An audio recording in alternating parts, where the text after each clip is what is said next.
Ես ողջունում եմ գործարարիքին միացած մեր բոլոր լսողներին եւ դիտողներին։ Դուք միացրել եք 106 եւ 5 հաճախականությունը, մեզ կարող եք դիտել նաեւ թվային հարթակներում։ Թարմ ուղեղով զրույցն ենք այս պահին սկսում։ Առաջին խոսափողի մոտ հյուրընկալել եմ Արամ Նավասարդյանին, MPG ընկերության տնօրենն է նա, ողջույն, պարոն Նավասարդյան։ Շնորհակալ եմ շատ, որ այսօր մեր տաղավարում եք, այսօր ամսի 12-ն է, դուք հարցման արդյունքներ եք ներկայացրել, շատ օպերատիվորեն նաև այս տաղավարում պիտի վերլուծեք արդյունքները եւ ամենագլխավոր հարցը, ամենագլխավոր եզրակացությունը, որը արեցիք այս հարցման արդյունքում որն էր։ Ճիշտ ասած, մենք հետազոտությունները որ հրապարակում ենք, նպատակը նա չի, որ մենք եզրակացություն ենք, նպատակը նա է, որպեսզի քաղաքական դաշտի մասնակիցները նաև հասարակություն տեղեկանան, թե ինչպիսի զարգացումներ կան տարբեր հարցերի շուրջ եւ իրենք նաև հաշվի առնելով այս տվյալները եզրակացություններ անեն, ես ինչի եմ ասում նաև այս տվյալները, որովհետեւ միայն հիմնվել այս հետազոտության հարցումների տվյալների եւ որոշումներ կայացնեն, դա կարծում եմ, որ այդքան էլ ճիշտ չի, նրանք պետք է հաշվի առնեն բազմակի ֆակտորներ եւ նաև հաշվի առնելով այս տվյալները որոշակի ճիշտ լուծումների կամ ճիշտ եզրակացությունների հանգեն եւ իրենց հետագա աշխատանքները կառուցեն, որպեսզի իրենց տվյալները հնարավորինս լավարկեն։ Ամենակարևոր հարցը, որ այս հետազոտության արդյունքում կարծում եք, որ կարևոր էր մեր հանրային տրամադրությունները ստուգելու համար, դա որն էր, եկեղեցու մասով ես կարծում եմ։ Ես ձեզ համամիտեմ, ես ուզում եի հենց դա ասեի, որ իմ համար ամենակարևորը, որ եկեղեցու դերը եւ գնահատանքը նրա աշխատանքի, հայ առաքելական եկեղեցու շարունակաբար բարձր է եւ 77.7% դրական տիրույթում է գնահատել հայ առաքելական եկեղեցու աշխատանքը եւ նրա գործունեությունը։ Ինչ իմաստով է դրական գնահատվել։ Գիտեք ինչ, ամեն մարդ իր պրիզմայով է գնահատում, իր մոտեցումները ունի։ Մեկը կարող է գնահատի նրա, չգիտեմ, աշխատանքը կապված թեմերի հետ, մեկը աշխատանքը տարբեր համայնքներում, արտասահմանում, մեկը կարող է գնահատի այն հակադարձումը կամ միգուցե ոչ հակադարձումը, որը նա կատարում է այս իշխանության կողմից այս հարձակումների պատասխանը։ Դա ասել թե ինչ է դրած սրա տակ, շատ տարբեր է, տարբեր մարդիկ, տարբեր այսպես ասած գնահատման մոտեցումներ ունեն, բայց այստեղ հիմնական կորիզը նա է, որ 77% դրական է գնահատում եւ հարգանքով է մոտենում մեր հայ առաքելական եկեղեցին։ Եվ այն ինչ որ տեղի ունենում բավականին վատ է գնահատում նաև դա նշենք։ Կարծում եմ այո, որովհետեւ մենք ունենք նաև այլ հարց, որը վերաբերվում է այս խնդրին, եթե կարելի է ընթերցենք։ Իհարկե։ Վերջին 2 ամիսների ընթացքում Նիկոլ Փաշինյանը մասնակցել է արդեն 3-ից ավելի պատարակների, որոնք իրականացվել են հայ առաքելական եկեղեցու կողմից կարգալույծ արված քահանաների կողմից։ Ինչպես է գնահատում այս երևույթը, 23.4% նշել լիովին դրական, ավելի շուտ դրական նշել է 13.7%, իսկ բացասական տիրույթում ավելի շուտ բացասական նշել է 11.1% եւ 39.3% լիովին բացասական, հետեւաբար մենք տեսնում ենք, որ բացասական այս երևույթը գնահատում է 50%-ից ավել է մեր քաղաքացիների։ Սա եւս կարևոր է, սակայն չենք կարող չտեսնել, որ 23%-ը լիովին դրական է արձագանքում այդ հանգամանքին։ Սա կարծում եք կապ ունի Նիկոլ Փաշինյանի վարկանիշի հետ։ Ուղիղ կապվածություն կա։ Որոշակի կապ ունի, ուղիղ ասել, չէ, ես չեմ կարող պնդել, որ այս 23.4%-ը, որ լիովին դրական են գնահատել այդ հանգամանքը, իրանք Նիկոլ Փաշինյանի հետևորդներ։ Ոչ, կարող է մարդ ինչ հարցի շուրջ անհամաձայնություններ եկեղեցու հետ կամ եկեղեցական որոշակի եկեղեցական գործիչների հետ եւ ունի իր կողմից արդեն դրսեւորված վերաբերմունք։ Հետեւաբար ասել, որ այս 23.4%-ը դրական են վերաբերվում այդ հանգամանքին Նիկոլ Փաշինյանի հետևորդներն են, ոչ, բայց ես կարծում եմ, որ մեծամասնությունը կարող է այդպիսի հակումներ ունենալ։ Ես սուբյեկտիվ կարծիք հայտնելով նաև ինձ համար նաև կարևոր էր սահմանադրության փոփոխության հարցը, որը եւս ներառված էր ձեր հարցման մեջ, ինչ կասեք այդ մասով, ոնց է գնահատում, թվերը կուզեմ ընթերցեք, հետո փորձենք հասկանալ։ Շատ լավ, մենք ընդ որում այդ հարցին անդրադարձել ենք մի շարք հետազոտությունների շրջանակներում, բայց նմանատիպ հարցեր այս ձևակերպման, որը հիմա ենք ունեցել, 4-ը շրջափուլ է եղել եւ մենք հարցրել ենք վերջի հարցի ձևակերպումը ասեմ, նոյեմբերի 19-ին Թուրքիայի արտաքին գործերի նախարար Հական Ֆիդանը հայտարարել է, որ հայ-թուրքական սահմանը կբացվի միայն Հայաստանի Հանրապետության սահմանության փոփոխությունից հետո։ Այնուհետև նոյեմբերի 22-ին Մարզամերգային համալիրում կայացած համագումարում վարչապետ Նիկոլ Փաշինյանը հայտարարեց, որ 26 թվականի ընտրություններից հետո Հայաստանը պետք է փոխի իր սահմանադրությունը։ Հետևյալ դատողություններից որի հետ եք համաձայն եւ 3 դատողություն ենք առաջարկել, որ Հայաստանի Հանրապետությունը անհրաժեշտ է լիովին նոր սահմանադրություն, այս դատողության համաձայնվել են 7.3%-ը միայն, 20.7%-ը համաձայնվել են պետք է որոշ դրույթներ փոփոխել ՀՀ գործող սահմանության մեջ այս ձևակերպման մեջ եւ 57% պատասխաններ ունենք, որոնք որ համաձայն են հետեւյալ դատողության հետ Հայաստանի Հանրապետության սահմանությունը պետք է մնա անփոփոխ։ Բայց Գերակշռ մասը, ընդ որում նայեք, մենք տեսանք, որ այդ չեն կարող ասել ուղղակի կապ կա, բայց ակնհայտ է, չէ՞, որ 2 օր հետո Նիկոլ Փաշինյանը այդ թեզը եւս Ես դա ուզում հարցնել, հարցումը իրականացնելիս արդյոք մարդիկ դա ընկալում են կամ հաշվի են առնում, որ որևէ կապ կարող է լինել։ Այդ հարցը ինչպես ես տվեց բարձրացանցի, այդ ձև կարդում ենք, մարդիկ իրենք կարող են որոշել դա կապված է թե կապված չէ, մենք չենք ասում այ կապ ունենալով դրա հետ Նիկոլ Փաշինյանը հայտարարեց։ Մենք ուղղակի ֆիքսում ենք, որ նոյեմբերի 19-ին Հական Ֆիդանն է ասել եւ նոյեմբերի 22-ին, 2 օր հետո դրա մասին հայտարարել Նիկոլ Փաշինյանն։ Ընդ որում, եթե մենք համեմատում ենք մեր 2024 թվականի հուլիսի, այսինքն տարի ու կես առաջվա հարցման հետ, այնտեղ եւս Իլհամ Ալիևն այդ ձևակերպումը կարդամ հուլիսի 1-ին 2024 թվականին։ Ադրբեջանի նախագահ Իլհամ Ալիևը նշել է, որ Հայաստանի հետ խաղաղության պայմանագրի կնքման կարևորագույն պայմանը Հայաստանի սահմանության փոփոխությունն է։ Ինչպես է կարծում, արդյոք Հայաստանի Հանրապետությունը գործող սահմանությունը պետք է փոփոխության ենթարկվի։ Եվ այդ պարագայում միայն 3.3%-ն է ասել, որ պետք է նոր սահմանադրություն։ 11.7%-ը ասել է, որ որոշակի փոփոխություն եւ 80%-ը ասել է, որ պետք չի մեր Հայաստանի Հանրապետության սահմանությունը որևիցե փոփոխության ենթարկվի։ Այսինքն պետք է մնա անփոփոխ։ Այսինքն մենք տեսնում ենք, որ երբ որ արտաքին ազդակներ են լինում, որոնք ուղղված են մեր ներքին օրենսդրության ներքին կյանքին, հա, ասեք խնդիրներին, մեր հասարակության արձագանքը լինում է շատ կտրուկ եւ կարծում եմ հասկանալի։ Վերջին ժամանակներում այդ կտրուկ լինելը եւ վտանգներ զգալը հիմնականում Թուրքիայից եւ Ադրբեջանից են գալիս թե ռուսական կողմից, որտեղ ձեր հարցումներում նաեւ անդրադառնում եք, չէ, հարևան պետություններին,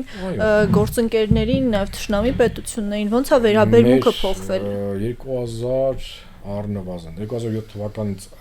մենք բարբերաբար նայում ենք, թե որ երկրներն են մեր համար թշնամի, որն են մեր համար գործընկերային։ Թուրքիան եւ Ադրբեջանը 2007 թվականից ի վեր մեր չափումներով եմ ասում, նրանք ամենաթշնամի երկիրներն են մեր համար եղել։ Ընկալումը չի փոխվել, այսինքն ոչ, կարող է 2% ես կողմ 2% են կողմի շուտ փոփոխություններ լինեն կախված խոսույթից, հա, այ հիմա բարեկամանում ենք, այ հիմա սահմանը բացում է եւ այլն, բայց ամեն դեպքում ամենաթշնամաբար մեր հանդեպ տրամադրված երկրներ Հայաստանի Հանրապետության քաղաքացիները համարում են եւ կարծում են ոչ ասած անտերիտը դա Թուրքիան է եւ Ադրբեջանն է։ Հետաքրքիր է, պարոն Ավասարդյան, հարցումները տարբեր մեթոդներով եք իրականացրել, որն է ամենաարդյունավետը եղել այս դեպքում եւ հանրությունը որքանով է պատրաստական մասնակցել հարցումներին, որովհետեւ այդ դժգոհությունները միշտ լինում են, ժամանակ չեն գտնում կամ վախի մթնոլորտ կա հաճախ նաեւ այս անգամ ձեր տպավորությունները ինչպիսին են։ Նայեք, ցանկացած մեթոդ ունի իր դրական եւ բացասական եւ խրթին կողմերը։ Այո, կան դեմարդեմ հարցումներ, որոնք մենք եւս իրականացնում ենք, կան հեռախոսային հարցումներ, կան on-line հարցումներ, հա, կան իրանց միքսը կա։ Ճիշտ եք ասում, որ շատ անգամ շատ մարդիկ կարող են վախենան, չպատասխանեն կամ վախենան ուրիշ կարծիք հայտնեն, դրան լուծում չկա, դա ամբողջ աշխարհով ոչ թե Հայաստանում է, հա։ Բայց ես հիշում եմ պատերազմի ժամանակ, երբ որ մենք իրականացնում ենք հեռախոսային հարցումներ եւ ընդ որում այդ առումով մեր կազմակերպությունը պիոներ է եղել, էլի, ասենք առաջատար է եղել եւ առաջիններից մեկն է այդ ամեն ինչը ներմուծել մեր հետազոտական ոլորտ հայաստանյան։ Ես հիշում եմ մեր գործընկերներից, երբ որ զանգում էին եւ խոսում էինք, ասում են դե գիտես հեռախոսային հարցումը այնքան էլ լավ չի, որովհետեւ կարող է վախենան, որտեղ դուք զանգում եք իրան եւ մարդը կարող է վախենա չպատասխանել։ Հիմա հատկապես ավելի է, չէ՞, սրվեր։ Նայեք, այդ ամեն ինչը չեմ բացառում, բայց մարդ կա կարող է զանգես վախենա չպատասխանի, բայց մարդ կա կարող է զանգում ես եւ չի վախենում, արտահայտում է։ Նույնը կարելի է տարածել, երբ որ դու այդում ես դեմարդեմ հարցնալու, հա, հիմա եթե այս պարագայում ասում եմ, որ մարդուն զանգել ես եւ ինքը գիտի, որ դու իր համարը գիտես, չնայած մեր մոտ այդ ամեն ինչը շատ խիստ վերահսկողություն է եւ բոլոր համարները հետագայում անոնիմիզացիայի են ենթարկում եւ հետագայում հնարավոր չի բարձել թե ով ինչպիսի պատասխաններ տվե, բացի դրանից մենք ներկայացնում ենք ընդհանրացված տեսքով։ Բայց անգամ եթե ասում ենք, որ զանգում ենք մարդու հեռախոսի համարին եւ նրա մոտ կարող է մտավախություն լինի, հետեւաբար ինքը շեղված որոշակի պատասխանի, ես կասեմ չեմ բացառում։ Եվ դա այն մյուս տարբերակը, երբ որ դու գնում ես մտնում ես իր տուն եւ տանն ես հարցում անում, այսինքն դու ոչ թե գիտես իր համարը, պոտենցիալ, այլ գիտես ինքը որտեղ է ապրում, քանի հոգի է ապրում եւ այլն, եւ այսինքն նույն վախերը եթե միգուցե ավելի շատ կարող է լինեն այդտեղ եւ այնտեղ եւս այդ խնդիրը կա, որ ինքը կարող է չպատասխանել լիովին ճշգրիտ, հա, եւ փորձի ինչ որ ձեղ խաբել մեզ, հա։ Իսկ ինչ վերաբերվում է տվյալների ճշտությանը, համապատասխանությանը, մեր գործընկերներից մեկը շատ լավ բան էր ասած, որ մենք չենք կարող լինել ավելի չեսնի հայերեն ոնց ազնիվ, ավելի ազնիվ, քան մեր ռեսպոնդենտները մեր հետ։ Եթե իրենք պատասխանում են այդ ձև, միգուցե ինչ որ մի մասը խափում է, բայց դա նրանց պատասխանն է։ Մենք իրավունք չունենք ասել սա ճիշտ է կամ նա ճիշտ, սխալ է։ Որ մենք դա ընդհանրացնում ենք եւ ներկայացնում ենք մեր հասարակությանը։ Եվ նաեւ ընկալումները մեր հասարակությանը, նաեւ քաղաքական դաշտի մոտ մի փոքր ես ժամանակին երբ որ ես ինքս ունեի հաղորդում ձեր հարգարժան ռադիոյում, շատ ես բառը օգտագործում, ասում էի այլասերված մոտեցում է, հա, նաեւ ընկալումներն են որ լինում որոշակի ճակերտներով այլասերված, հետեւաբար նայեք պետք չի այս թվերը նախ պետք չի պայքարել թվերի հետ, ինչը մեր քաղաքական դաշտի մի շարք գործիչներ անում են, որում դա կախված չի նախկին են, ներկա են, կարծում եմ ապագայում էլ քաղաքական երանգներ տալով։ Այսինքն տեսնում եք, երանգի խնդիր չի, այն մարդուն իր տվյալը դուր չի գալի, ինքը փորձում է պիտակավորել, կեղծա, վաճառված է, չգիտեմ, սխալ է, մեզ սկսում են սովորեցնել, թե ոնց է պետք հարցում անել, հա։ Իրանք պետք է անցալեն այս թվերը որպես ուղենիշային, ոչ բացարձակ, ուղենիշային եւ հասկանան ինչ է որտեղ են իրենք գտնվում եւ ինչ է պետք անել, ինչ պետք չի անել, հա։ Շատ հետաքրքրական են որ մեր ռեյտինգները, որ մենք հրապարակում ենք, օգոստոսին երբ որ հրապարակեցին քաղաքական կուսակցությունների ռեյտինգը, մեր ձևով այդ շարժումը, որը կապված է միանշանակ Սամվել Կարապետյանի հետ, թրիչկային աճ էր գրանցել 2.5 ամսվա մեջ եւ 2.8%-ից դարձել էր 13.4, եթե չեմ սխալվում։ Կապում էին իրենց հետ, չէ՞։ Դա, եւ ես այն ժամանակ ասում եմ, որ իմ կարծիքով դա զուտ Սամվել Կարապետյան ֆիգուրի, հա, չկոտրվող այդ ֆիգուրի ռեյտինգն է, որը որ կապված չի դեռ այդ մեր ձևով շարժման հետ։ Ցավոք սրտի ինչ մենք ականատես ենք այս վերջի 3-4 ամսվա ընթացքում, այդ շարժումը, որ գոյացել է որպեսի աջակցի եւ զարգացնի, ոչ թե միայն չի զարգացել, նաեւ անկում բերել է հակառակ էֆեկտի եւ այսօրվա դրությամբ 13.4%-ից գրանցվել է, եթե չեմ սխալվում, 7.2%, այսինքն 6.2%-ով նվազել է։ Կատաստրոֆա չի, շատ վատ է, կատաստրոֆա չի, բայց սա շարունակում է առաջատարում մնալ ամեն դեպքում։ Ինչպես Առաջատարում է շարունակում մնալ։ Դե առաջատարը իշխող ուժը միշտ ունենում է որոշակի բուստ, հա, որոշակի հավելյալ այո, պոտենցիալ հիմնական ընտրողներ, դա ընտրազանգվածը կա։ Դա պետական հատված, դա որոշակի եւ ասենք հարակից այդ ասած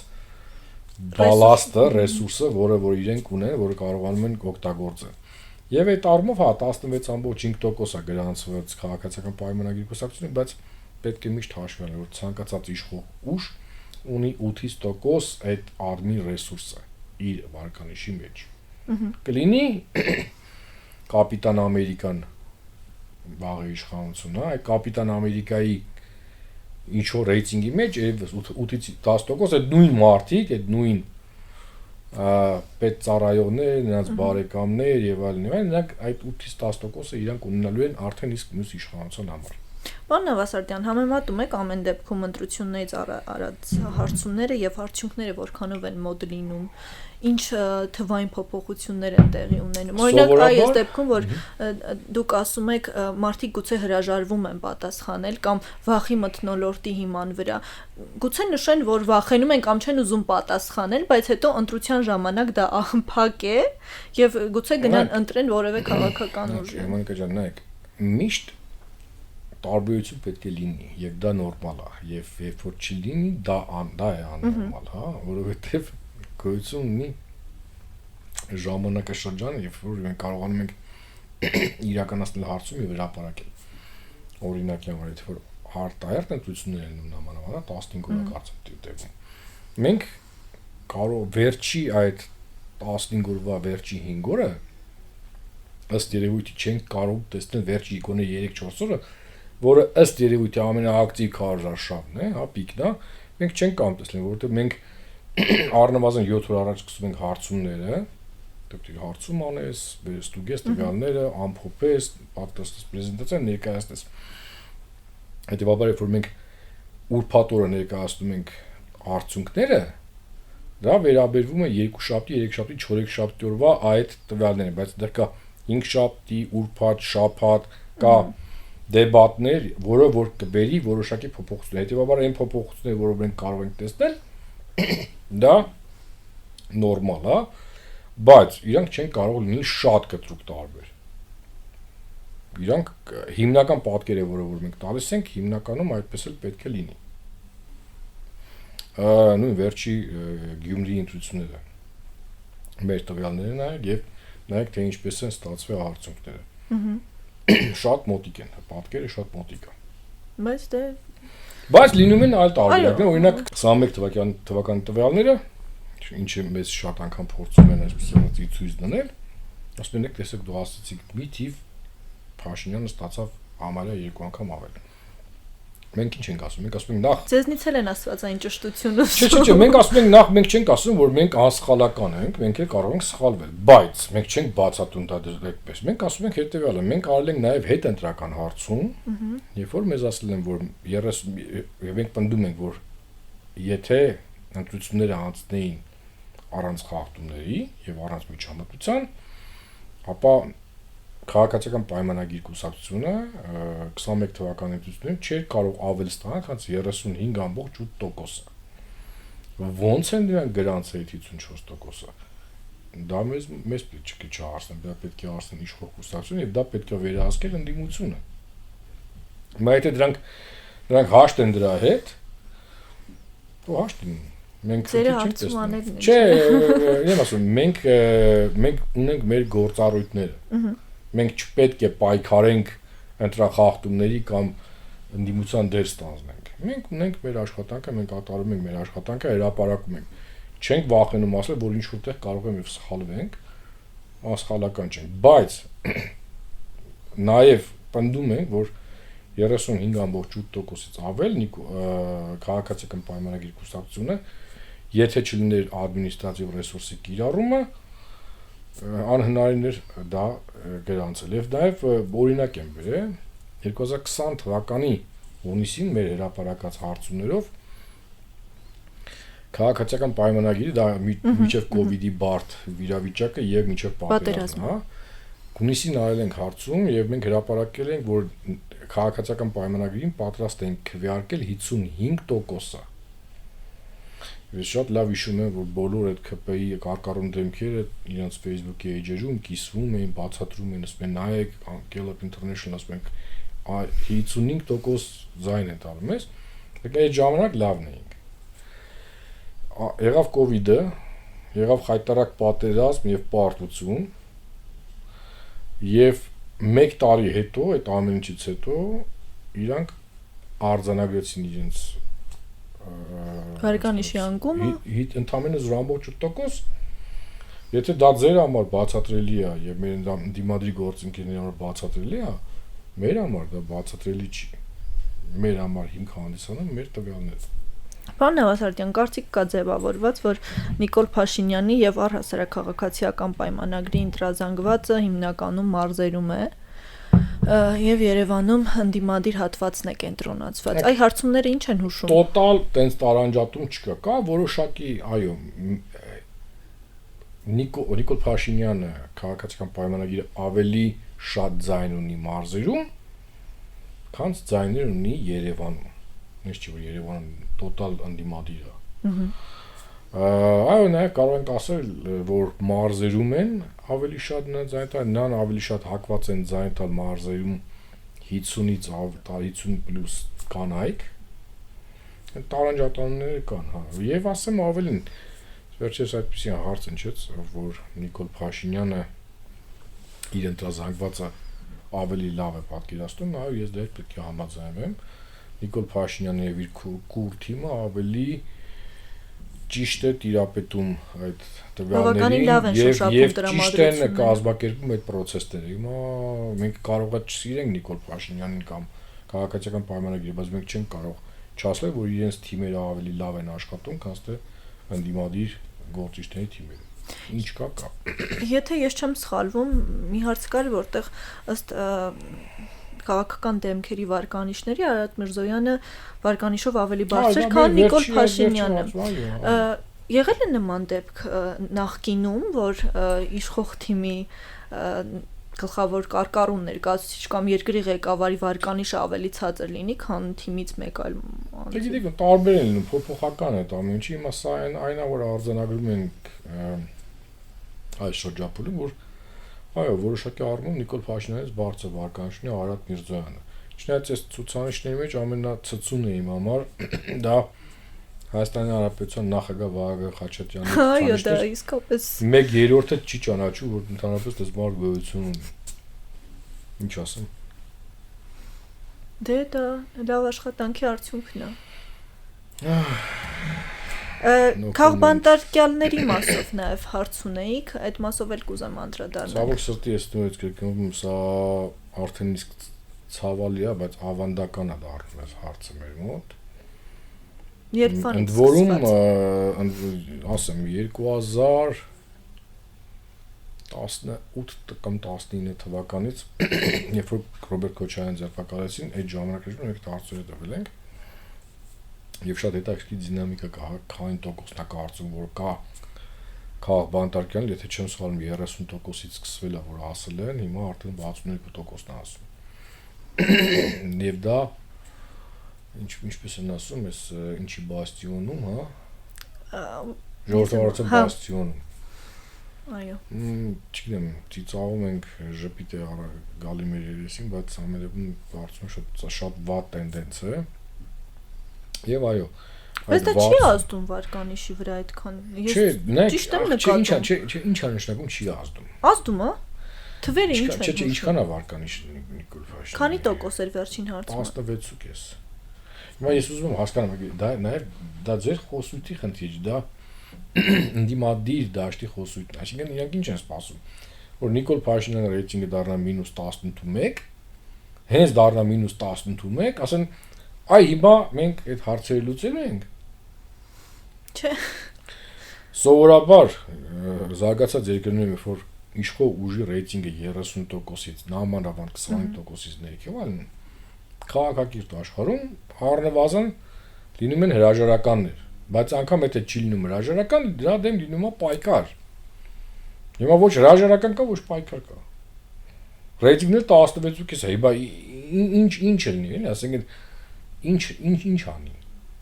Իմ ռեսպեկտ չի ազդում ռեյտինգի, բայց ոնց ազդեր։ Էլ ոնց ազդեր, ինչ ցուցանիշ դիներ, որ դուք ասեք ազդել է։ Չէ, ձեր ընկալմամբ, ինչ որ ցուցանիշը պետք է լինի, որ ասել ազդել է։ -18.5-ը։ Դե թե հաշվի առնենք։ Պատերազմը եւ կոവിഡ്ը եւ 80, տենայք 80%, 85% ռեյտինգի իջել է դառել 16.5։ Մենք ինչի ենք այս սխալ ընկալումը, դա որ մեր նիմադիր դաշտը կարծում է, որ Նիկոլ Փաշինյանի կամ քաղաքացիական պայմանագիր չունի էլեկտորատ։ Չէ, ինքը ունի էլեկտորատ։ Եվ դա իր էլեկտորատն է։ Եվ դա նորմալ է։ Եվ դա իր, եւ այդ չեմ ուզում վիրավորեմ, բայց որոշակի տկարություն կա որոշ ընդդիմադիր ուժերի մեջ, եւ իրենք ասում են ոնց անենք, որ այդ ռեյտինգը իշտում 16.5%-ը խեք ուզում դուք ունեք գրեթե 70% ում հետ կարող եք աշխատել, ասել թե դուք ինչքան լավն եք։ Պետք չի Նիկոլ Փաշինյանի էլեկտորատին բացատրել թե ինչքանով եք դուք լավ։ Դե որտեղ իրենց համար ամենալավը մեկը Նիկոլ Փաշինյանն է։ Բայց դուք գնում եք ձեր գլուխը տալիս եք պատին ինչի համար։ Ամփոփելով զրույցը, պարոն Նավասարդյան, ինչ հավելում ունեք եւ կար որևէ հարց, որը կարևոր նշանակություն ուներ տրամադրությունները ստուգելու տեսանկյունից գալիք ընտրությունների իմաստով։ Բոլոր հարցերը կարևոր են։ Ամենակարևորը, որ կարող են անել մեր քաղաքական գործիչները, ընդդիմադիր գործիչները, ճիշտ եզրակացություններ անել, նաեւ հիմնվելով այս տվյալների վրա։ Եվ աշխատել։ Եվ դե մարդկա իրանց թվում է իրանք աշխատում են։ Ես շնորհակալ եմ ձեզ զրույցի համար։ Մեզ լսողներին եւ դիտողներին հիշեցնեմ, որ առաջին խոսափողի մոտ Թարմուղեղով իմ զրուցակիցը MPG ընկերության տնօրեն Արամ Նավասարդյանն էր, իսկ ձեզ համար տաղավարում աշխատեց Մոնիկա Մամյանը։ Կհանդիպենք։